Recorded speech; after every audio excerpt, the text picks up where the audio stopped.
Hello students, welcome to our channel vision Guru. So ఇవాళ మనం 10th class new Hindi text book నుంచి 10th lesson అనమాట, తతారా వామీరో కథ.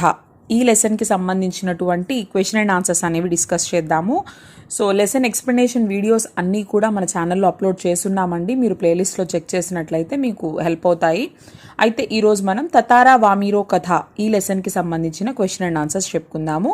So first question చూసినట్లయితే, తతారా వామీరో కహాకి కథ హై. అయితే ఈ లెసన్ పేరు ఏదైతే ఉందో తతారా వామీరో, సో ఇది ఎక్కడికి అంటే ఏ ప్లేస్కి చెందినటువంటి కథ. తతారా వామీరో కథ अंडमान निकोबार द्वीप समूह के एक छोटे से द्वीप पर केंद्रित है. అయితే ఈ తతారా వామీరో అనేటువంటి కథ అండమాన్ నికోబార్ దీవులకి సంబంధించినటువంటి ఒక చిన్న ద్వీపం పైన జరిగినటువంటి ఆ కథ గురించి తెలియజేస్తుంది. వామీరో అప్నా గానా క్యూ భూల్ గయి. వామీరో తన పాటని ఎందుకు మర్చిపోయింది. एकाएक समुद्र में एक ऊंची लहर उठी और गाती हुई वामीरो को भिगो गई, इसलिए वामीरो हड़बड़ाहट में गाना भूल गई.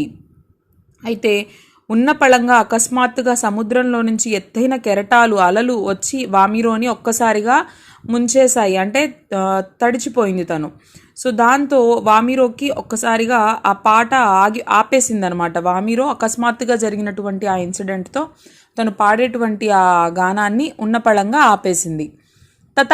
తతారానే వామీరోసే క్యా యాచనాకి. అయితే తతారా వామీరోతో ఏమని వేడుకున్నాడు. ततारा ने वामीरों से याचना की कि वह उस अधूरे गाने को पूरा करे. जब वामीरो झुंझलाकर जाने लगी तो फिर अगले दिन उसी स्थान पर उससे मिलने की याचना की. ఏమని వేడుకున్నాడు, సడన్గా ఆపేసినటువంటి ఆ పాటని కంప్లీట్ చేయమని తతారా వామీరోని వేడుకున్నాడు. సో అసంపూర్తిగా వదిలేసినటువంటి ఆ పాటని పూర్తి చేయమని అడిగాడు. సో దాంతో చికాకు పడి అక్కడి నుంచి వెళ్ళిపోతున్న వామీరోని మరుసటి రోజు సెకండ్ డే అదే ప్లేస్లో కలవాలి అని చెప్పి వేడుకున్నాడు. తతారా और वामीरो के गांव की क्या रीति थी. తతారా వామీరో సో వాళ్ళ గ్రామానికి చెందినటువంటి ఆ ఊరికి సంబంధించినటువంటి సంప్రదాయం ఏంటి. ततारा और वामीरो के गांव की रीति यह थी कि वहाँ के लोग केवल अपने गांव वालों के साथ ही विवाह कर सकते थे, किंतु दूसरे गांव के युवती युवक के साथ यह संबंध उनके गांव की परंपरा के विरुद्ध था. అక్కడి సాంప్రదాయం ఏంటి అంటే, ఏ ఊరికి చెందినటువంటి ప్రజలు ఆ ఊరికి చెందినటువంటి వాళ్ళని మాత్రమే వివాహం చేసుకోవాలి, అంటే తోటి గ్రామస్తులు వేరే ఊళ్ళకి చెందినటువంటి వాళ్ళతో వాళ్ళు ఎలాంటి సంబంధాన్ని ఏర్పరచుకోకూడదు అనేది ఆ ఊరి కట్టుబాటు అన్నమాట. క్రోధ్ మే తతారానే క్యా కియా. కోపంలో తతారా ఏం చేశాడు. वामीरो की माँ ने ततारा को तरह तरह से अपमानित किया. गांव के लोग भी ततारा के विरोध में आवाजें उठाने लगे. ये सब उसके लिए असहनीय था. वामीरो का दुख उसे और गहरा कर रहा था. अनायास ही क्रोध में उसने अपनी तलवार निकालकर शक्ति भर उसे धरती में घोंप दिया और ताकत से उसे खींचने लगा. इससे धरती 2 टुकड़ों में बंटने लगी. సో తతారా కోపంలో ఏం చేశాడు అంటే, వామీరో తల్లి తతారాన్ని నానా మాటలు అని తనని అవమానిస్తూ ఉంది. ఊరి ప్రజలందరూ కూడా తతారాన్ని రకరకాలుగా మాటలు అంటూ ఉన్నారనమాట. సో ఇదంతా తతారా భరించలేకపోయాడు. సో తనకి ఒక పక్క దుఃఖం వస్తోంది, కోపం వస్తోంది. సో దాంతో ఏం చెయ్యాలో తెలియని పరిస్థితుల్లో తన భావోద్వేగాల్ని ఆపడానికి తన దగ్గర ఉన్నటువంటి ఆ వుడెన్ నైఫ్ ఏదైతే ఉందో, చెక్కతో తయారు చేసినటువంటి కత్తి, దాన్ని తీసి బాగా బలంతో తన శక్తినంతా ఉపయోగించి భూమిలోకి భూమిలోకి కొడతాడనమాట. అంటే భూమిని చీల్చినట్టుగా భూమిలోకి దింపేస్తాడు. సో దింపి తన శక్తితో దాన్ని లాగడం స్టార్ట్ చేస్తాడు. దానివల్ల ఏమవుతుంది, భూమి 2 ముక్కలుగా అక్కడ చీలిపోతుంది. తతారా కి తల్వార్ కే బారే మే లోగోం కా క్యా మత్ థా. అయితే తతారా యొక్క ఆ కత్తి, ఆ ఖడ్గం గురించి ప్రజలు ఏమనుకునేవారు. ततारा पारंपरिक पोशाक के साथ अपनी कमर में सदैव एक लकड़ी की तलवार बांधे रहता. लोगों का मत था कि लकड़ी की तलवार होने के बावजूद उसमें अद्भुत दैवीय शक्ति थी. वह अपनी तलवार को कभी अपने से अलग न होने देता, दूसरों के सामने उसका प्रयोग भी नहीं करता. लेकिन उसके चर्चित साहसिक कारनामों के कारण लोग तलवार में अद्भुत शक्ति का होना मानते थे. ततारा की तलवार एक विलक्षण रहस्य थी. అయితే జనాలందరూ కూడా ఏమనుకుంటున్నారు తతారా ఖడ్గం గురించి అని అడిగినప్పుడు ఇక్కడ చెప్తున్నారు, తతారా ఎప్పుడూ కూడా అంటే సాంప్రదాయమైనటువంటి ట్రెడిషనల్ డ్రెస్తో, అంటే ఆ తెగకి చెందినటువంటి వాళ్ళకంటూ ఒక సపరేట్ డ్రెస్సింగ్ స్టైల్ ఉంటుందన్నమాట. సో అలాగా ఆ ట్రెడిషనల్ వేర్లో ఎప్పుడూ తన నడుం చుట్టూ ఒక చెక్క కత్తిని ధరించేవాడు. సో అది చెక్కతో చేసినప్పటికీ కూడా దాంట్లో ఎన్నో దైవీయ శక్తులు ఉన్నాయి అని ప్రజలందరూ నమ్మేవారనమాట. ఎందుకంటే తతారా ఎప్పుడు దాన్ని తన నుంచి దూరం చేసేవాడు కాదు, అలాగే ఎవరి ముందు ఎప్పుడూ కూడా దాన్ని ఉపయోగించింది లేదు. కాబట్టి ప్రజలందరూ కూడా ఆ కత్తికి చాలా అద్భుతమైన శక్తులు ఉన్నాయి, సో అది ఎన్నో విలక్షణమైనటువంటి పనులు చేయగల శక్తి ఆ కత్తిలో ఉంది, దానికి చెందినటువంటి ఎన్నో రహస్యాలు ఉండుంటాయి. సో ఈ విధంగా మాట్లాడుకునేవారు. వామిరో నే తతారా కో బేరుఖీ సే క్యా జవాబ్ దియా. వామిరో తతారాతో ఎందుకు రూడ్గా సమాధానం చెప్పింది. వామిరో నే తతారా కో బేరుఖీ సే ఇస్ ప్రकार जवाब दिया कि पहले बताओ तुम कौन हो. इस प्रकार मुझे घूरने और इस असंगत प्रश्न का कारण क्या है. अपने गांव के अलावा किसी और गांव के युवक के प्रश्नों का उत्तर देने को मैं बाध्य नहीं. ఏమని చెప్పింది. సో వామిరోని తతారా క్వశ్చన్స్ అడుగుతాడు, ఏంటి నీ పేరేంటి, నువ్వు పాట ఎందుకు ఆపేసావు, ఇలా అడిగినప్పుడు వామిరో చెప్తుందనమాట. ఏమని చెప్తోంది, ఫస్ట్ నువ్వు చెప్పు, నువ్వెవరు, నువ్వు నా పర్మిషన్ లేకుండా ఇలా వచ్చి నన్ను ఎందుకు అలా చూస్తూ తదేకంగా నిలబడ్డావు, అసలు నువ్వు ఇలాంటి ప్రశ్నలు నన్ను ఎందుకు అడుగుతున్నావు, నువ్వు మా ఊరికి చెందినవాడివి కాదు కదా, సో వేరే ఊరికి చెందినటువంటి ఒక పురుషుడితో నేను ఇలా మాట్లాడి సమాధానాలు చెప్పాల్సిన అవసరం నాకు లేదు అని చెప్పేసి సమాధానం చెప్తుందనమాట. తతారా వామిరో కో త్యాగమయీ మృత్యు సే నికోబార్ మే క్యా పరివర్తన్ ఆయా. సో తతారా వామిరోకి త్యాగమయీ మృత్యుసే అంటే ఏంటి, ఇక్కడ తతారా వామిరో వాళ్ళు తమ ప్రాణాలని అర్పించారు. సో దానివల్ల అక్కడ వచ్చినటువంటి ఆ ద్వీపంలో వచ్చినటువంటి ఆ ఊర్లో వచ్చినటువంటి మార్పులు ఏంటి, ఎలాంటి మార్పులు సంభవించాయి. ततारा वामीरों की त्यागमयी मृत्यु को निकोबारियों ने व्यर्थ जाने न दिया. इस युगल के बलिदान के बाद निकोबारी दूसरे गांव में भी आपसी वैवाहिक संबंध करने लगे. इसकी त्यागमयी मृत्यु शायद इसी सुखद परिवर्तन के लिए थी.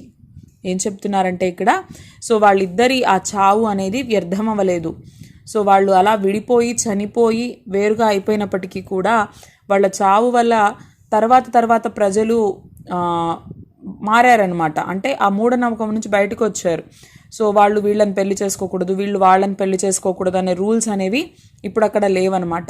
ఎవరైనా సరే ఎవరిని ఇష్టపడినా సరే వాళ్ళకి నచ్చిన వాళ్ళతో వివాహం చేసుకుంటూ ఉన్నారు. సో ఆ సాంప్రదాయం అనేది మారింది. నికోబార్ కే లోగ్ తతారా కో క్యోं పసంద్ కర్తే థే. సో నికోబార్లో ఉండేటువంటి ప్రజలు తతారాని ఎందుకు ఇష్టపడేవారు. నికోబారీ తతారా కో బేహద్ ప్రేమ్ కర్తే థే క్యోంకి ततारा एक सुंदर और शक्तिशाली युवक था. वह एक नेक और मददगार व्यक्ति था. सदैव दूसरों की सहायता के लिए तत्पर रहता था. वह अपने गांव वालों को ही नहीं अपितु समूचे द्वीपवासियों की सेवा करना अपना परम कर्तव्य समझता था. అయితే ఎందుకు అక్కడి ప్రజలు తనని ఇష్టపడేవారంటే అక్కడ ఉన్న వాళ్ళు ప్రతి ఒక్కరూ కూడా తనని ఎక్కువగా అభిమానించేవారు. ఎందుకంటే తతారా చూడడానికి కూడా చాలా అందంగా మంచి బలవంతుడిగా ఉండేవాడు. అలాగే తన నేచర్ పరంగా స్వభావం పరంగా కూడా ఇతరులకి సహాయం చేసేటువంటి గుణాన్ని కలిగిన వాడు తతారా. ఎప్పుడూ కూడా ఇతరుల కోసం పనిచేస్తూ ఉండేవాడు. ఎవరికైనా ఏదైనా హెల్ప్ కావాలి, ఒక్క తన ఊరిలోనే కాదు పక్క గ్రామాలలో కూడా ఎవరికైనా ఏదైనా అవసరము ఏదైనా సహాయం కావాలి అంటే అది తన బాధ్యతగా అనుకొని వెళ్ళి చేసేవాడు. కాబట్టి అక్కడి ప్రజలందరూ కూడా తతారాని గౌరవించేవారు, ఇష్టపడేవారు. निकोबार द्वीप समूह के विभक्त होने के बारे में निकोबारियों का क्या विश्वास है. నికోబార్ దీవులు అక్కడ డివైడ్ అయిపోయాయి కదా, సో దాని గురించి నికోబారీస్ ఏమని నమ్ముతూ ఉంటారు. निकोबारियों का विश्वास है कि प्राचीन काल में अंडमान निकोबार दोनों द्वीप एक ही थे. इसके विभक्त होने के पीछे ततारा वामीरों की लोक कथा प्रचलित है. वे दोनों एक दूसरे से प्रेम करते थे, लेकिन दोनों का गांव अलग अलग था. तत्कालीन रूढ़ियों के अनुसार युवती युवक एक दूसरे गांव के लोगों के साथ वैवाहिक संबंध रखना गांव के परंपरा के विरुद्ध था. इसी वजह से वामीरों की माँ और गांव के लोग ततारा का अपमान करने लगे. इससे भी बढ़कर वामीरों के दुख को देखकर ततारा सहन न कर सका. उसने क्रोध में आकर अपनी तलवार निकालकर शक्ति भर धरती में घोंप दिया। पूरी ताकत से तलवार को खींचने लगा। इससे धरती 2 टुकड़ों में बंट गई। एक ओर ततारा और दूसरी ओर वामीरो रह गए। इस प्रकार अंडमान और निकोबार 2 भागों में विभक्त हो गए। సో ఇప్పటి ప్రజలు నికోబారియన్స్ చెప్పుకునేది ఏంటి అంటే, సో ఆ ద్వీపాలు 2గా విడిపోవడానికి కారణం ఏంటి, ఎలా జరిగింది అంటే, వాళ్ళ నమ్మకం ఏంటి అంటే, ఇంతకుముందు మొత్తం ఒకేలా ఉండేది 1 పీస్గా. సో ఇది విడిపోవడానికి 2 ముక్కలు అవ్వడానికి కారణం సో ఒక ఫోక్ స్టోరీ అనమాట. ఈ తతారా వామీరో స్టోరీని అక్కడ ప్రజలు నమ్ముతారనమాట. సో 2 గ్రామాలకు చెందినటువంటి ఇద్దరు వాళ్ళు అంటే అక్కడ సాంప్రదాయం ఏంటి అంటే, ఇతర గ్రామానికి చెందిన వాళ్ళని వివాహం చేసుకోకూడదు, కానీ తతారా వామీరో ఒకరినొకరు ఇష్టపడతారు. సో అంటే అది సాంప్రదాయాలకి విరుద్ధమే కదా. అలా అయినప్పుడు ఒక పక్క వామీరో ఏడుస్తూ ఉంటుంది, ఊరి ప్రజలంతా తతారాను అవమానిస్తూ ఉంటారు. ఇదంతా తట్టుకోలేక తతారా కోపంతో తన కత్తిని తీసి భూమిలోకి దింపి భూమిని 2గా చీలుస్తాడు. అవి 2 ముక్కలుగా విడిపోతాయి. ఒక పార్ట్లో వచ్చేసి తతారా ఉంటాడు, ఇంకొక పార్ట్లో వామీరో ఉంటుంది. సో ఈ విధంగా ఆ ప్లేస్ అనేది 2 పార్ట్స్గా డివైడ్ అయిపోయింది అని అక్కడ ప్రజలు నమ్ముతారట. ततारा खूब परिश्रम करने के बाद कहाँ गया, वहाँ के प्राकृतिक सौंदर्य का वर्णन अपने शब्दों में कीजिए. తతారా బాగా కష్టపడిన తర్వాత తన అలసటని తన కష్టాన్ని మాయం చేయడానికి అంటే తన అలసట నుంచి సేద తీరడానికి ఎక్కడికి వెళ్ళాడు, అక్కడ ఎలాంటి వాతావరణం ఉంది, సో ఆ ప్రకృతి వర్ణించండి అని చెప్తున్నారు. ఆ ప్రకృతిని ఎలా ఉంది, ఆ ప్రకృతి అందాలని వర్ణించండి అని అడిగారు. एक शाम ततारा दिन भर के अथक परिश्रम के बाद समुद्र के किनारे टहलने के लिए निकल पड़ा. शाम का समय था. सूरज समुद्र से लगे क्षितिज तले डूबने को था. समुद्र से ठंडी बयारें आ रही थी. पक्षियों की सायंकालीन चहचहाहटें धीरे धीरे क्षीण होने को थी. सूरज की अंतिम रंग बिरंगी किरणें समुद्र पर सतरंगी छटा बिखेर रही थी. वहां का वातावरण मनमोहक लग रहा था. ఏం చెప్తున్నారు, ఒకరోజు సాయంత్రము బాగా కష్టపడి పనిచేసి వచ్చిన తర్వాత తతారా సముద్ర తీరంలో అలా నడవడానికి బయలుదేరాడు, అంటే వాక్ వచ్చాడనమాట. సో సాయంత్రం వేళ సముద్రం ఒడ్డున సూర్యుడు అస్తమించబోతూ ఉన్నాడు. చల్లటి గాలులు వీస్తున్నాయి. పక్షుల రాగాలు అనేవి చిన్న చిన్నగా వినిపించడం తగ్గుతూ ఉంది, అంటే అవన్నీ వాటి గూట్లలోకి వెళ్ళిపోతూ ఉన్నాయన్నమాట. అలాగే సూర్యుడి చివరి రంగులు అంటే సూర్యుడు అస్తమించేటప్పుడు ఒక రకమైనటువంటి ఆరెంజ్ రెడ్డిష్ కలర్స్, సో ఆ రంగులన్నీ కూడా సముద్రం పైన పడి అక్కడ చూడటానికి ఆ వాతావరణం ఎంతో అందంగా అనిపిస్తూ ఉంటుంది. నెక్స్ట్, వామీరో से मिलने के बाद ततारा के जीवन में क्या परिवर्तन आया. వామీరోని కలిసిన తర్వాత తతారా జీవితంలో ఎలాంటి మార్పులు అనేవి సంభవించాయి. వామీరో से मिलने के बाद ततारा सम्मोहित था. वह उसे देखकर अपना सुध-बुध खो चुका था. जिंदगी में पहली बार वह इस तरह विचलित हुआ. उसके गंभीर और शांत जीवन में ऐसा पहली बार हुआ था. दिन ढलने के काफी पहले वह वामीरो के लिए लपाती की समुद्री चट्टान पर पहुंच गया. उसकी प्रतीक्षा में उसे एक एक पल पहाड़ की तरह भारी लग रहा था. అయితే వామీరోని కలిసిన తర్వాత తతారా ఎలా ఉన్నాడు అంటే తన జీవితంలో ఎలాంటి మార్పులు సంభవించాయి అని చెప్పేసి ఇక్కడ అడిగారు కదా. సో వామీరోని కలిసిన తర్వాత తన కళ్ళలో ఇంకా వామీరో మెదులుతూనే ఉంది, అంటే తను అక్కడ నిశ్చేష్టుడుగా నిలబడిపోయాడు, అంటే తను తన స్పృహని కోల్పోయాడు. తనకి ఇంకేం తెలియట్లేదు, ఏం కనిపించట్లేదు.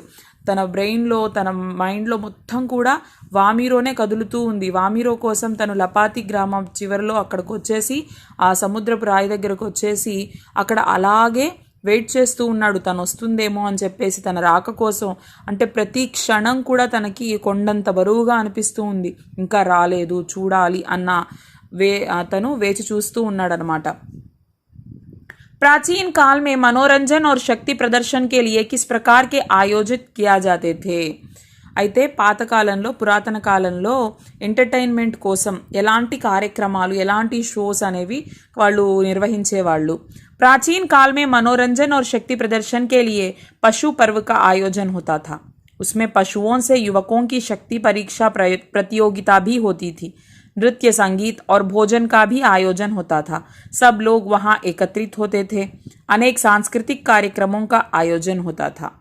అయితే పురాతన కాలంలో సో వాళ్ళు ఎంటర్టైన్మెంట్ కోసం కొంచెం అందరూ కలిసి మంచి క్వాలిటీ టైంని స్పెండ్ చేయడం కోసం వాళ్ళు ఏం చేసేవాళ్ళంటే కొన్ని పండగలు లాంటివి జరుపుకునేవారు. సో అక్కడ శక్తి ప్రదర్శన కోసం కొన్ని జంతువుల పండుగలు కూడా జరుపుకునేవారు అనమాట.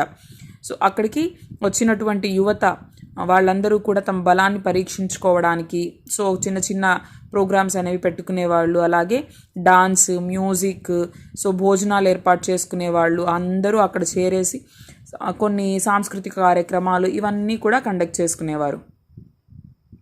रूढ़ियां जब बंधन बन बोझ बनने लगे तब उनका टूट जाना ही अच्छा है, क्यों? स्पष्ट कीजिए. సో ఇక్కడ చూసినట్లయితే రూఢ్య అంటే సంబంధాలు, రిలేషన్స్ అనేవి ఒక్కొక్కసారి మనకి అవి అడ్డంకిగా మారిపోతాయి, బరువుగా అనిపిస్తాయి. సో ఎప్పుడు, ఎందుకు అని అడుగుతున్నారు.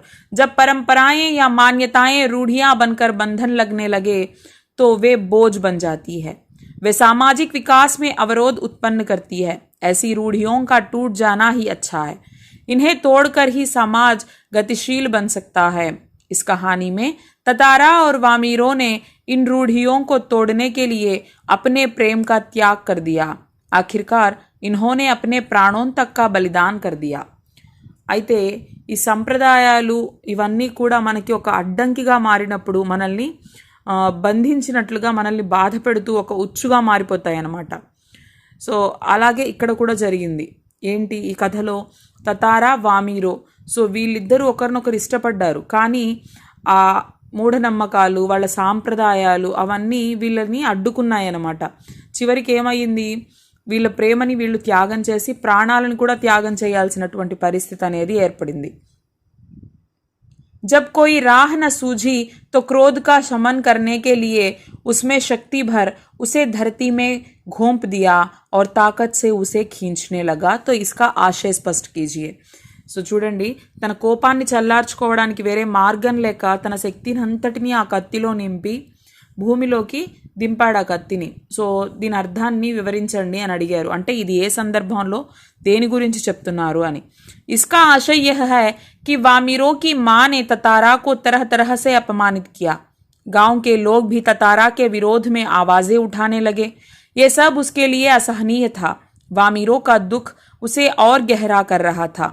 अनायास ही क्रोध में उसने अपनी तलवार निकालकर शक्ति भर उसे धरती में घोंप दिया और ताकत से उसे खींचने लगा. इससे धरती 2 टुकड़ों में बंटने लगी.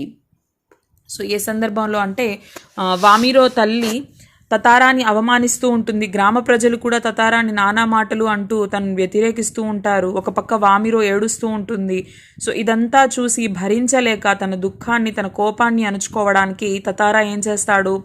తనకి తెలియకుండానే ఆ కత్తిని భూమిలోకి దింపేసి శక్తితో దాన్ని లాగడం మొదలు పెడతాడు. సో దాంతో ఏమవుతుంది? భూమి అనేది 2 ముక్కలుగా విడిపోవడం జరిగింది అక్కడ. बस आस की एक किरण थी जो समुद्र की देह पर डूबती किरणों की तरह कभी भी डूब सकती थी. అయితే ఆశ ఏంటి అంటే సముద్రం పైన ఉన్నటువంటి సముద్రం పైన సో సూర్యుడి కిరణాలు పడుతూ ఉంటాయి కదా, సో దాన్ని అవి ఎలా తాకుతున్నాయి అని ఒక ఆశ ఉంటుందో అలాగే నాది కూడా ఒక చిన్న ఆశ. అంటే దేనికి చెప్తున్నారు ఇది ఇక్కడ? इसका आशय है कि ततारा वामीरों को देखकर सम्मोहित था. वह उसे देखकर अपना सुध-बुध खो चुका था. अगले दिन वह दिन ढलने से काफी पहले लपाती की समुद्री चट्टान पर पहुंच गया. वही प्रतीक्षा कर रहा था. उसके मन में आशा थी कि वह कभी भी आ सकती है, लेकिन एक आशंका यह थी कि उसका इंतजार विफल भी हो सकता है. సో ఏ సందర్భంలో చెప్తున్నారు? దాని అర్థం ఏంటి అంటే తతారా వామీరో కోసం ఎదురు చూస్తూ ఉంటాడు, సముద్రపు తీరాన ఎదురు చూస్తూ ఉంటాడు. సో తను వస్తుంది, ఖచ్చితంగా వస్తుంది, ఏ క్షణానైనా రావచ్చు అని ఒక పక్క తనకి ఆశగా ఉంటుంది. మరొక పక్క రాదేమో, నేను ఇంతసేపు వెయిట్ చేసి ఇది వృధా ఏమో, నా నిరీక్షణ ఫలించకపోవచ్చేమో అని తన మనసులో ఇంకొక పక్క అనిపిస్తూ ఉంటుందన్నమాట. నెక్స్ట్ భాషా అధ్యాయానికి వచ్చినట్లయితే ఇక్కడ చూడండి. నిమ్నలిఖిత్ వాక్యోం కే సామ్నే దియే కోష్టక్ మే ఇక్కడ टिक सिंबल ఇచ్చారనమాట. सही का चिन्ह लगाकर बताएं कि वह वाक्य किस प्रकार का है. प्रश्नवाचक, विधानवाचक, निषेधात्मक, विस्मयादिबोधक. సో ఇక్కడ చూడండి ఆన్సర్స్ అనేవి ఇవ్వడం జరిగింది. నికోబారీ ఉసే బేహద్ ప్రేమ్ కర్తే థే, విధానవాచక్. तुमने एकाएक इतना मधुर गाना अधूरा क्यों छोड़ दिया? प्रश्नवाचक। वामीरो की माँ क्रोध में उफन उठी। विधानवाचक। क्या तुम्हें गांव का नियम नहीं मालूम? प्रश्नवाचक। वाह कितना सुंदर नाम है। विस्मयादिबोधक। मैं तुम्हारा रास्ता छोड़ दूंगा। विधानवाचक। నెక్స్ట్ నిమ్నలిఖిత్ ముహావరోं को अपने వాక్యోं में ప్రయోగ్ कीजिए. సో ఇక్కడ లెసన్లో వచ్చినటువంటి ముహావరా శబ్ద ఇచ్చున్నారు. సో వీటిని సెంటెన్సెస్లో యూజ్ చేసి ఆన్సర్స్ అనేవి ఇవ్వడం జరిగింది. సో ముహావరా చూడండి. సుద్బుద్ ఖోనా, बाट जोहना, खुशी का ठिकाना न रहना, आग बबूला होना, आवाज़ उठाना. नीचे दिए गए शब्दों में से मूल शब्द और प्रत्यय अलग करके लिखिए. సో ఇక్కడ వర్డ్స్ ఇచ్చారనమాట. చర్చిత్. చర్చిత్ में मूल शब्द है चर्चा, प्रत्यय है इत. चर्चा प्लस इत चर्चित. साहसिक. साहस मूल शब्द है, प्रत्यय है इक. छटपटाहट. छटपटा आहट.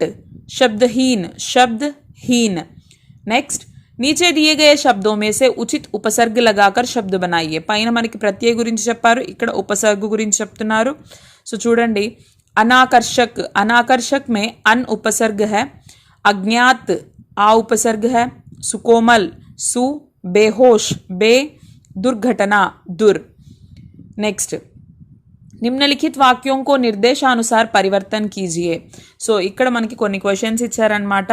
మిశ్రిత వాక్య, సరళ వాక్య, సంయుక్త వాక్య, మిశ్రిత వాక్య. సో ఇక్కడ సెంటెన్సెస్ ఇచ్చేసి సో ఏంటి అని చెప్పేసి అడిగారు. దాని తర్వాత नीचे दिए गए वाक्य पढ़िए तथा और शब्द के विभिन्न प्रयोगों पर ध्यान दीजिए. సో ఇక్కడ ఔర్ని ఎక్కడెక్కడ యూజ్ చేస్తారు అనే దాని గురించి ఇచ్చారు. नीचे दिए गए शब्दों के विलोम शब्द लिखिए. ఆపోజిట్ వర్డ్స్ ఇచ్చారు. వ్యతిరేక పదాలు భయ నిర్భయ, మధుర్ కడవా, సభ్య అసభ్య, మూక్ వాచాల్, तरल ठोस, उपस्थित अनुपस्थित, सुखद दुखद. नीचे दिए गए शब्दों के दो दो पर्यायवाची शब्द लिखिए. पर्यायवाची शब्द అంటే సేమ్ మీనింగ్ ఇచ్చేటువంటి డిఫరెంట్ వర్డ్స్ అన్నమాట. సముద్ర సాగర్ జలధి. आंख नयन नेत्र. दिन रोज दिवस. अंधेरा अंधकार तम. मुक्त ज्यादा स्वतंत्र जाद स्वतंत्र. नीचे दिए गए शब्दों का वाक्यों में प्रयोग कीजिए. సో ఇక్కడ కొన్ని వర్డ్స్ ఇచ్చేసి ఓన్ సెంటెన్సెస్ అడిగారనమాట. వాక్యాలలో ఆ పదాన్ని ప్రయోగించి వాక్యాలు రాయాలి, సొంత వాక్యాలు. సో మనం ఏ సెంటెన్సెస్ అయినా రాయొచ్చు. నేను ఎగ్జాంపుల్కి ఇక్కడ ఆన్సర్స్ అనేవి ఇచ్చున్నాను. నెక్స్ట్ చూసినట్లయితే किसी तरह आंचरहित एक ठंडा और उबाऊ दिन गुजरने लगा. वाक्य में दिन के लिए किन किन विशेषणों का प्रयोग किया गया है? आप दिन के लिए कोई 3 विशेषण और सुझाइए. సో ఇక్కడ చూడండి. ఆంచరహిత్ ఏక్ ఠండా ఉబావు అని చెప్పేసి అంటే డే ఎలా గడిచింది అనే దాని గురించి ఇలాంటి డే అలాంటి డే అని చెప్తాం కదా మనము. సో అలాగా కొన్ని వాక్యాలు కొన్ని శబ్దాలు ఇచ్చారనమాట, కొన్ని వర్డ్స్ అనేవి ఇక్కడ. సో అలాంటివి ఇంకొక 3 రాయమన్నారు. లంబా దిన్, శుభ దిన్, ఉజ్లా దిన్. సో ఇలా.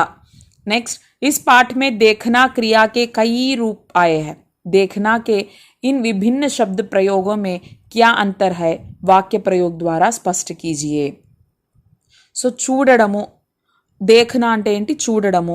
సో ఆ చూడడంలో ఎన్నో వ్యత్యాసాలు ఉంటాయి. సో ప్రతి దాని గురించి అంటే చాలా సందర్భాల్లో అంటే తెలుగులో చెప్పాలంటే ఉరిమి చూడడం, కోపంగా చూడడం, బాధగా చూడడం, జాలిగా చూడడం అంటాం కదా. సో అలాగే ఇక్కడ తదేకంగా చూడడం. సో అలాగా ఇక్కడ మనకు కూడా చూడండి. ఆంखें केंद्रित करना, नजर पड़ना, ताकना, घूरना सभी देखना ही है अलग अलग సందర్భం में.